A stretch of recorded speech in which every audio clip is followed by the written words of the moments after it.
बिस्मिल्लाहिर्रहमानिर्रहीम। अस्सलाम वालेकुम नाज़रीन, आप यूट्यूब चैनल देख रहे हैं। मैं इमरान खान हूँ। नाज़रीन, शहजाद अकबर साहब ने खबर दी है, कुछ और लोगों ने भी इसके बारे में बात की है। मैंने इसके ऊपर तहकीक की तो कुछ चीज़ों की तस्दीक हुई है। खैबर पख्तूनख्वा की हुकूमत को नहीं चलने दिया जाएगा, ये फैसला कर लिया गया है एस्टेब्लिशमेंट की जानिब से।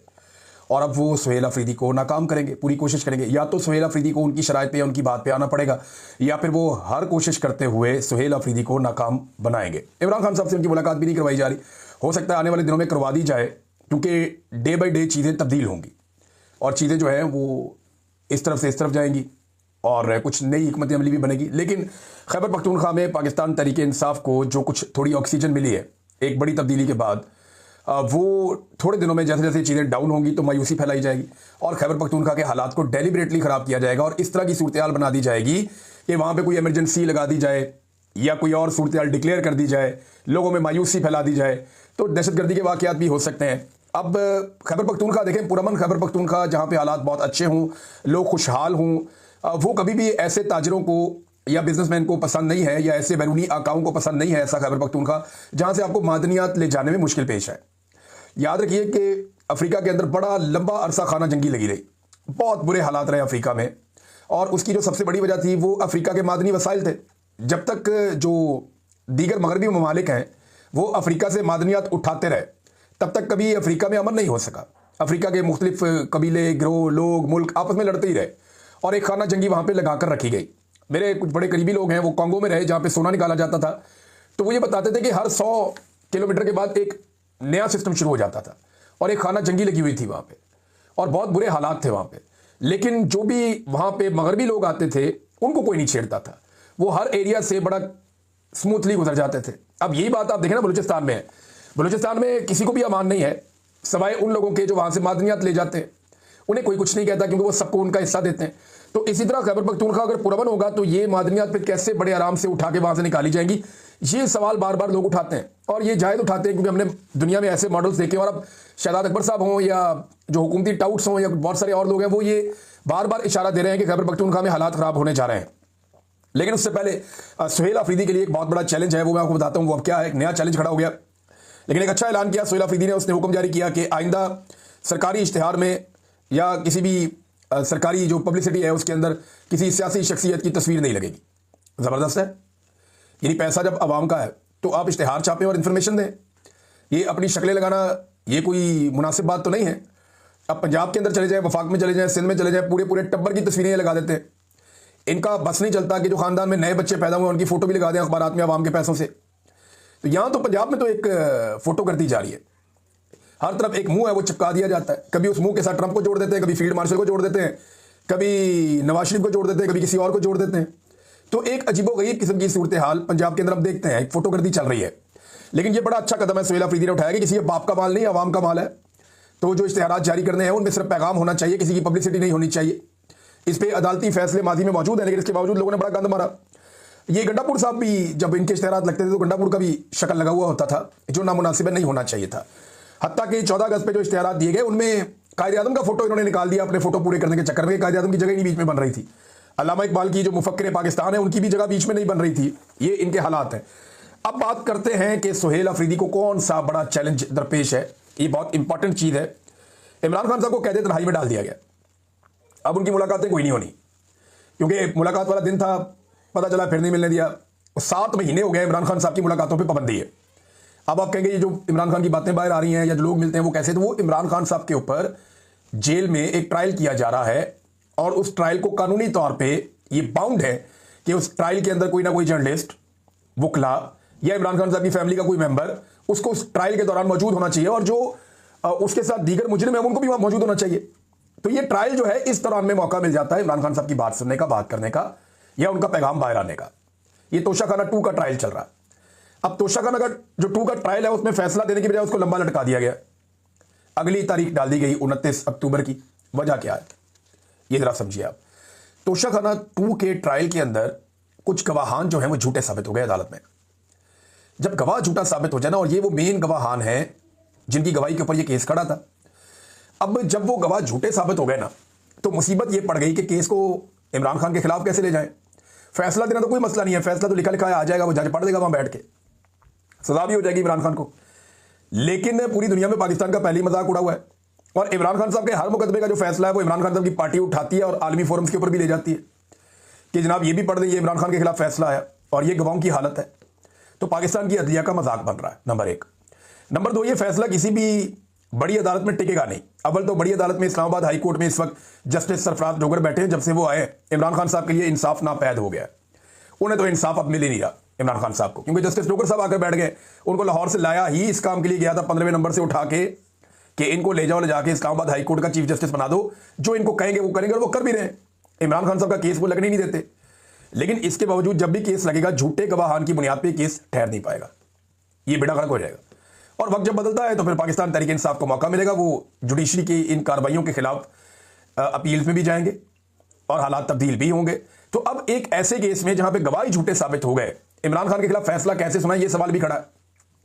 तो इसलिए एक लंबी तारीख दे देगी और इस वक्त इमरान खान साहब को खामोश रखना भी मकसूद है, क्योंकि आर्मी चीफ की एक्सटेंशन का टाइम भी बहुत करीब है। और ऐसे में इमरान खान साहब वो वाहिद आदमी हैं जो आर्मी चीफ पर खुलकर तनकीद करते हैं।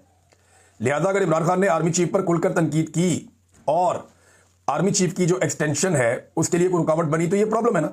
लिहाजा उन्हें खामोश करके कैद तन्हाई में डाल दिया गया। अब सुहेल अफरीदी और पाकिस्तान तहरीक इंसाफ की क़यादत की बड़ी रिस्पॉन्सिबिलिटी है। एक तो इमरान खान साहब की बहनों ने कहा कि अदालत पे दबाव डालें आप लोग सब, पाकिस्तान तहरीक इंसाफ को, उनकी लीडरशिप को, उनके MPs MNA को, सबको निकल कर आना चाहिए और अदालत के ऊपर दबाव डालना चाहिए, रोला शोला डालना चाहिए कि भाई इमरान खान का केस सुने, आप क्यों नहीं सुनते, लगाएं केस। आप इतने केसेस सुनते हैं, बहुत गैर जरूरी केसेस भी सुनते हैं, तो पाकिस्तान का सबसे बड़ा लीडर है, सारी कौम उसकी तरफ देख रही है, आप उसका केस ही नहीं लगा रहे। आप केस लगाएं, उसका केस सुने। अब ये जो रोला है वो पढ़ना चाहिए और इसमें सुहेल अफरीदी का किरदार बड़ा इंपॉर्टेंट होगा। वो इमरान खान से मिलना चाहते हैं, इसके लिए खैबर पख्तूनख्वा असेंबली के अंदर करारदाद भी पास हो गई। वो इमरान खान साहब से मिलना चाहते हैं, इसके लिए उन्होंने जस्टिस याह्या अफरीदी से भी रब्ता कर लिया। वो इमरान खान साहब से मिलना चाहते हैं, इसके लिए उन्होंने इस्लामाबाद हाई कोर्ट में दरखास्त भी दायर कर दी। उस पर एतराज़ात लगे, वो एतराज़ात भी दूर हो गए। लेकिन सुहेल अफरीदी की अभी तक इमरान खान साहब से मुलाकात नहीं हो पाई और ना ही वो मुलाकात तय हो पाई है। वज़ीर आज़म को भी उन्होंने कहा जी मेरी मुलाकात करवाएं, तो वज़ीर आज़म ने बेबसी का इजहार करते हुए कहा जी मैं पूछकर बताता हूं, और तब से लेकर अब तक वज़ीर आज़म ने पूछकर कुछ भी नहीं बताया। लिहाजा इमरान खान साहब को कैद तन्हाई में डाला हुआ है और 7 माह हो गए, उनकी मुलाकातें वैसे ही बंद हैं। ये तो सिर्फ केस की सूरत में हो जाती हैं। अब सवाल ये पैदा होता है कि क्या इस पहले इम्तिहान में सुहेल अफरीदी साहब कामयाब होते हैं कि इमरान खान साहब की कैद तन्हाई कम से कम ख़त्म की जाए। रिहाई तो बड़ी दूर की बात है। नाज़रीन, एक और खबर है, 9 दिन हो गए हैं, अभी तक साद रिजवी और अनस रिजवी का कुछ पता नहीं है। 9 दिन पहले मुईद से ये दोनों भाई गायब हुए थे, इनके साथ इनके और भी लीडरशिप के लोग मौजूद थे और बड़ा रोला पड़ गया था कि ये गए कहाँ पे। पहले पता चला कि जनाब इनको अगवा कर लिया एजेंसियों ने। सबसे पहले तो ये गिरफ्तार हो गए, बाद में चला कि जी इनको एजेंसियों ने अगवा कर लिया। फिर बताया गया जी एक भाई जख्मी है, फिर बताया गया जी दोनों भाई जख्मी हैं, फिर ऐसी अफवाह फैली कि कोई एक इनमें से भाई जो है वो मर गया है। तो इस किस्म की चीज़ें जो है वो बार बार फैलाई गई और ये चीज़ें कही गई। जो एनी शाहिदीन है उन्होंने भी बताया कि एक को तो हमने जख्मी देखा है, और साद रिजवी के बारे में कुछ लोग कह रहे थे कि उनको जख्मी देखा है। लेकिन फिर जो हुकूमत के करीबी लोग हैं या वो जर्नलिस्ट जिन्हें इतला मिल जाती है एजेंसियों से भी, और उनका ये दावा सामने आया कि ये एजेंसियों की हिरासत में। मेरी अपनी दानिश में जो मेरा अपना एनालिसिस है वो यही कहता है कि चौथी सबसे ज़्यादा वोट लेने वाली पार्टी है। अब इसकी लीडरशिप ऐसे तो नहीं छुपी रह सकती, वो तो गिरफ्तारी दे देनी चाहिए उनको। तो ऐसा नहीं है कि वो कहीं बाहर फिर रहे हैं, ऐसा ज़रूर है कि वो इस वक्त हसास इदारों की हिरासत में है और ज़ख्मी है या ठीक है इसके बारे में कुछ पता नहीं। लेकिन बाहर के जो मामलात हैं, हसास इदारे जब तक उन मामलात को कंट्रोल नहीं कर देते तब तक इन भाइयों को मंजर आम पर नहीं लाया जा सकता या इन्हें सामने नहीं लाया जा सकता। और अगर इनमें से किसी एक को कुछ हो गया है जिसके बारे में खबरें चलती रही हैं तो फिर सूरत हाल बिल्कुल मुख्तलिफ होगी। लेकिन मुझे नहीं लगता जितने दिन गुजर गए हैं इतने दिन तक हुकूमत रिस्क ले नहीं सकती है ये एजेंसियों की हिरासत में। जब तक बाहर पूरा कंट्रोल नहीं हो जाएगा पूरी पार्टी पे, पूरे निज़ाम पे, हर चीज़ पे, तब तक इनको नहीं छोड़ा जाएगा। उनको अंदर तोड़ के छोड़ा जाएगा कि ये कोई ना कोई कंप्रोमाइज़ कर ले। मैं क्योंकि रहा हूं ना एजेंसियों की तहवील में, तो मुझे पता है कि वो आपको तोड़ते हैं, वो आपको कमज़ोर करते हैं और फिर आपको कहते हैं ये मान लो, ये मान लो, ये मान लो। तो जब इंसान मान लेता है तो फिर उसके बाद वो फिर कैलकुलेट करते हैं कि अब क्या करना है क्या नहीं करना। लिहाजा मुझे लगता है कि उनको तोड़ने की कोशिश की जाएगी। और ये जो एक खबर चलवाई गई थी बाकायदा देकर, देखिए मैं ज़िया तनूरी साहब एक जर्नलिस्ट हैं, सीनियर जर्नलिस्ट हैं, और उनकी खबरें ऐसे बाउंस नहीं हो सकती। ये बाकायदा कहीं डिस्कशन हुई है और ये खबर जानबूझकर चलवाई गई है कि जो खादम हुसैन रिजवी मरहूम है उनकी कब्र को मुंतकिल करना है जनाब के, ले जाना किसी और शहर के अंदर, तो ये खबर जानबूझकर चलवाई गई होगी। इसका रिएक्शन भी देखने की कोशिश की गई होगी। अब इसमें जनाब जो इंफॉर्मेशन मिनिस्टर है पंजाब की, उसने कहा जी कब्र ट्रांसफ़र की खबर से ये पीछे हट गए। वो कहा नहीं ऐसा नहीं हम कर रहे। और ये खबर शायद इसलिए लगवाई गई थी ताकि जो दोनों भाई हैं वो जहां भी हैं उनको ये खबर पढ़वाई जाए और उनको दिखाई जाए कि हम ये भी कर सकते हैं और ये करने जा रहे हैं। इस तरह की चीज़ों से इंसान टूटता है ना, कमज़ोर पड़ता है। तो शायद ये कोई हिकमत अमली का हिस्सा हो सकता है एजेंसियों की या इस हुकूमत की, लेकिन फिलहाल हुकूमत इससे पीछे हट गई है और इंफॉर्मेशन मिनिस्टर ने कहा कि जी ऐसा कोई इरादा नहीं है। ये इंफॉर्मेशन मिनिस्टर ने कहा। अच्छा, इसी हवाले से एक और खबर यह कि मोहसिन नकवी की मुफ्ती मुनीब से मुलाकात हो गई है। अब ये मुलाकात मैंने देखी, बड़ी जपियां डाल के मिल रहे थे, बड़ी अच्छी बात है और मामला हल होने चाहिए। तो मुफ्ती मुनीब जो है ना, वो अब उम्मीद की जा सकती है कि जो रिजवी बरादरान है उनका कुछ पता चले या बाकी जो दीगर लोग हैं उनको कुछ पता चले, क्योंकि मुफ्ती मुनीब साहब ने हर दौर में अपने आप को एस्टेब्लिशमेंट की खुशनुदी और खिदमत के लिए पेश किया है। और इस तरह की जो गैर मामूली सूरत जब भी पैदा होती है, लॉ एंड ऑर्डर या इस तरह की चीज़ें जिनमें मौलवी इन्वॉल्व हो जाते हैं, वहाँ मुफ्ती मुनीब साहब जो है वो अपनी सर्विसेज हमेशा पेश करते चले आए हैं। तो यहाँ पे वो अपनी सर्विसेज पेश की उन्होंने, और मुझे उम्मीद है कि अब जो दोनों भाई हैं जिनके बारे में कुछ पता नहीं चल रहा था, शायद कुछ पता चल जाए। आज़ाद कश्मीर में नादरीन नून लीग ने अपने आप को हुकूमत से अलग कर लिया और वो कहते हैं जब हम अपोजिशन में बैठ जाते हैं तो अगर पीपल्स पार्टी अब लेकर आती है तरीके तो मैं तबाद तो वहाँ की हुकूमत तो गिर जाएगी। तो फिर क्या होगा? फिर वहाँ पे वो एक निगरान हुकूमत बना लेंगे और उसको लंबा खींचेंगे जब तक इलेक्शन उनके अपने मफाद में नहीं आएगा, तब तक वो इलेक्शन नहीं करवाएंगे। ये घटिया खेल तो एस्टेब्लिशमेंट बड़े लंबे अरसे से खेलती चली आ रही है। जो मुतालबात थे उस हवाले से अभी, क्योंकि नून लीग को पता चल गया है कि इस हुकूमत के साथ बैठ के तो जिल्लत ही है और किसी किस्म के इक़्तिदार में हिस्सा नहीं मिलेगा, वो आज़ाद कश्मीर में पीछे हट गए हुकूमत से। कुछ वज़रा भी इस्तीफे दे चुके हैं और कोई मुकदमा या कानूनी कार्रवाई नहीं होगी, ये हुकूमत ने यकीन दहानी करवाई है आज़ाद कश्मीर की जो क़यादत है अवामी जॉइंट एक्शन कमेटी की। लेकिन मुकदमात की खबरें भी आ रही हैं, तो हुकूमत ने मजीद 10 दिन की मोहलत मांगी है कमेटी से, जो मेरे पास इतना है उसके मुताबिक।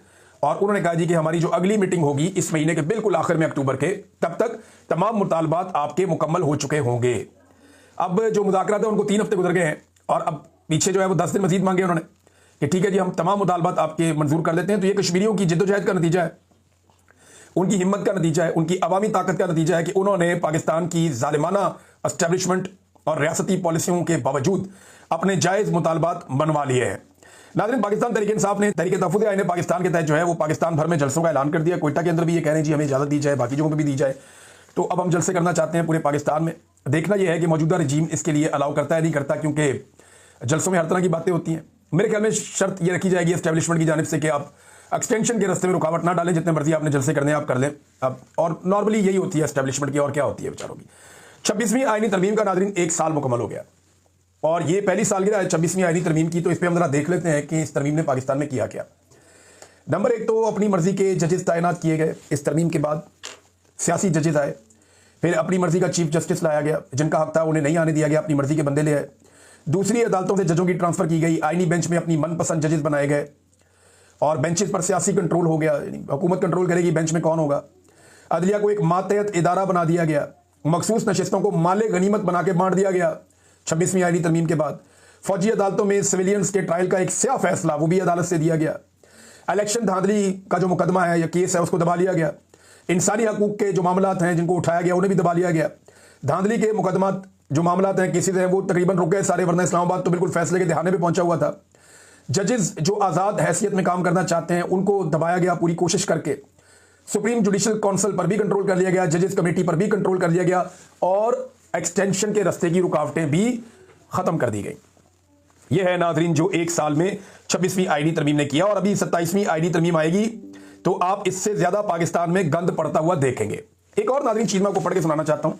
ये ख्वाजा साद रफ़ीक साहब ने एक ट्वीट किया है और बड़ा ही खालिस उर्दू के अंदर उन्होंने ट्वीट किया। ख्वाजा साद रफ़ीक साहब ने जो अपना ट्वीट किया उसमें कहा कि कोई भी रियासत अदल और मसावात की पासदारी के बगैर अपनी बुनियादों पर खड़ी नहीं रह सकती। तो ना यहाँ पे मसावात है। नवाज शरीफ इलेक्शन हार गया जेल में बैठी हुई एक औरत से, आपका लीडर। अगर मसावात होती तो दोनों को एक जैसा मौका मिलता। जीती हुई खातून को जेल के अंदर बंद कर दिया, ये कौन सी मसावात है ख्वाजा साद रफ़ीक साहब। दूसरा उन्होंने कहा जी अदल तो पाकिस्तान में नापैद है, अदल तो पाकिस्तान में हो ही नहीं रहा। यहाँ पे तो इद्दत जैसे घटिया केसेस चलाए जा रहे हैं, पाकिस्तान में कीचड़ उछाला जा रहा है। फिर उन्होंने कहा पाकिस्तानी रियासत 1971 में बड़ी तकसीम का शिकार हो चुकी है, पाकिस्तान टूट चुका है यानी 1971 में। और सकूत मशरकी पाकिस्तान के सारे अजीम को महज बैरूनी दुश्मनों की साजिशों का नतीजा देखकर लपेटा नहीं जाता। ये पार वाले दुश्मनों ने नहीं किया था, अंदर से हम शामिल थे। उन्होंने कहा ये एक भरपूर सियासी और अस्करी शिकस्त थी, फौजियों की और सियासतदानों की शिकस्त थी। और साथ उन्होंने कहा नशे में ताकत के नशे और इख्तियारात के नशे में धुत सियासतदानों, जर्नैलों, अफसरशाही और नजरिया जरूरत के तहत फैसले देने वाले जजों की महल्लाती साजिशों बंगालियों को कम तर दर्जे का शहरी समझकर उनके हकूक गसब करने का नतीजा थी। अब ये ख्वाजा साद रफीक साहब का ट्वीट है और भी बहुत सारी चीज़ें हैं इसमें, लेकिन मैं एक चीज़ आपको बताऊं, यही बात इमरान खान साहब ने की, यही बात ख्वाजा साद रफीक ने भी की। तो क्या यहां पे कोई पीका शिका इस्तेमाल होगा, कोई चादर और चार दीवारी का तकद्दुस पामाल किया जाएगा? क्या ख्वाजा साद रफीक को नंगा करके टॉर्चर किया जाएगा जैसे पाकिस्तान तरीके इंसाफ के लोगों के साथ किया जाता है? क्या ख्वाजा साद रफीक साहब को कोई अगवा करेगा, कोई तशद्दुद करेगा? देखिए, प्रॉब्लम ये नहीं है, लोग बात करते हैं, तनकीद करते हैं, लेकिन एस्टेब्लिशमेंट के मफादात का तहफ़्फ़ुज़ भी साथ साथ करते हैं। ख्वाजा साद रफीक साहब को ये फन और ये हुनर आता है कि उन्होंने सख्त बात भी करनी है और किसी को नुकसान भी नहीं पहुंचाना।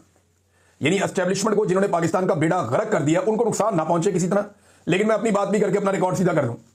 इमरान खान साहब जो कहते हैं उससे एस्टेब्लिशमेंट को नुकसान पहुंचा। और एक और बात भी है, ख्वाजा साद रफीक साहब का ट्वीट है, मैंने आपको पढ़ के सुनाई, वही बात है जो इमरान खान साहब कर रहे हैं, अल्फाज का हेर फेर है थोड़ा।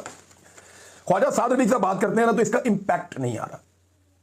कोई नौजवानों की बहुत बड़ी तादाद इसको उठा के कोई बहुत बड़ा मसला नहीं बना रही। एस्टेब्लिशमेंट को फर्क नहीं पड़ रहा कि ख्वाजा साद रफीक साहब क्या कह रहे हैं, क्योंकि पब्लिक में उसका इंपैक्ट नहीं है।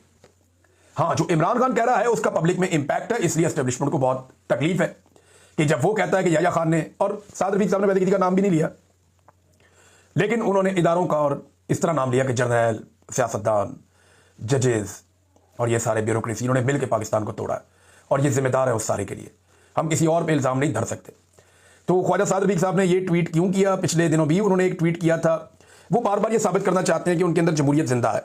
लेकिन ख्वाजा साहब, अगर आपके अंदर जमहूरियत जिंदा है तो आपकी सारी की सारी लीडरशिप जो है वो धांधली करके इलेक्शन में आई है। मरियम नवाज सीट हार गई थी, शहबाज शरीफ सीट हार गया था, शहबाज शरीफ का टफ था, हमजा शहबाज सीट हार गया था, नवाज शरीफ सीट हार गया था, आपकी पार्टी के जितने वज़रा इस वक्त बैठे हुए ज़्यादातर सीट हार गए थे। हनीफ अब्बासी को वजीर बनाया हुआ आप वाली वजारत में, वो भी सीट हार गया था। ख्वाजा आसिफ वजीर दिफा सीट हार गया था, और जो बाकी आपके वज़रा हैं ये सारे सीटें हारे हुए, इनमें कोई भी नहीं जीता हुआ।